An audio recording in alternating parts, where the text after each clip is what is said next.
Magandang gabi po, Pilipinas. Magandang gabi po sa inyong lahat. Ako po si Rendon Labrador at kasama ko po ang Team Malakas, si Marky Tan, si Rosmar at ang aming crew, Tito June, Master TV, Nathan, Simon Tenten, Haring Bangis at Anjo para po magbigay sa inyong lahat ng isang public apology sa nangyari sa Coron issue.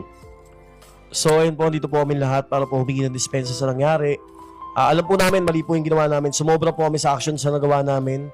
And humingi po kami ng dispensa gawa ng nagpadaan kami sa emosyon. Tao lang din po kami, nagkakamali po kami. And ina-admit naman po namin yung pagkakamali namin.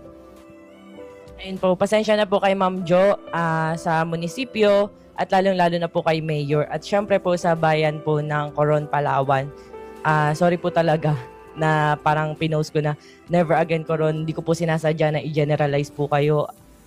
Nagpadala po ako sa bugso ng damdamin at yun po yung pinakamaling nagawa ko. And humihingi po ako ng tawad. Alam ko pong pagkakamali ko po yun. Sana po makapatawad niyo po.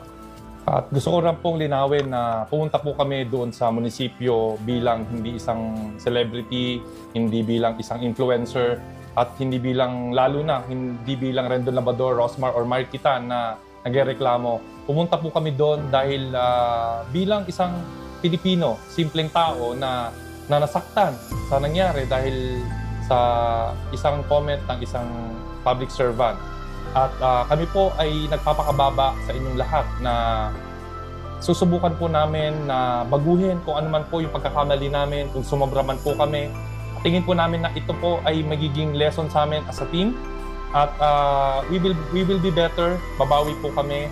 At hindi po ito magiging hadlang sa advocacy namin na makatulong at makapagbigay ng inspirasyon sa lahat po ng taong nangangailangan.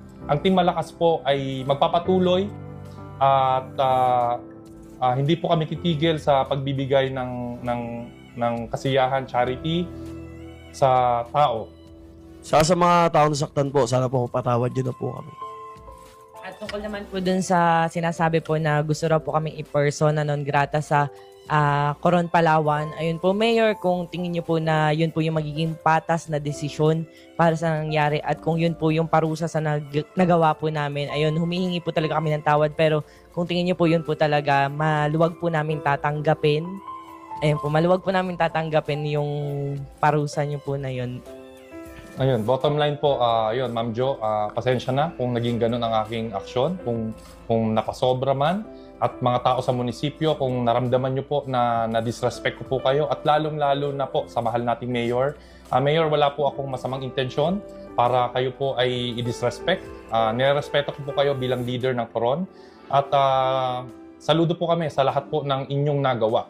At sana, Mayor, kung makakarating man po sa inyong itong video na to, ako na lang po sana ang tatanggap ng persona non grata dahil nakita ko po ang sinseridad ng mag-asawang Nathan at Rosmar sa pagtulong.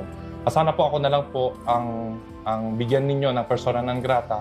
At hiling ko po na sana kung ito man po ay maging matutuloy, gusto ko pong hilingin sa inyo, Mayor, na sana bigyan nyo pa po ako ng huling pagkakataon na makadalaw sa Coron dahil po napangako ko po sa aking pamilya na ipapasyal ko po sila sa Coron para makita ko po sila maging masaya.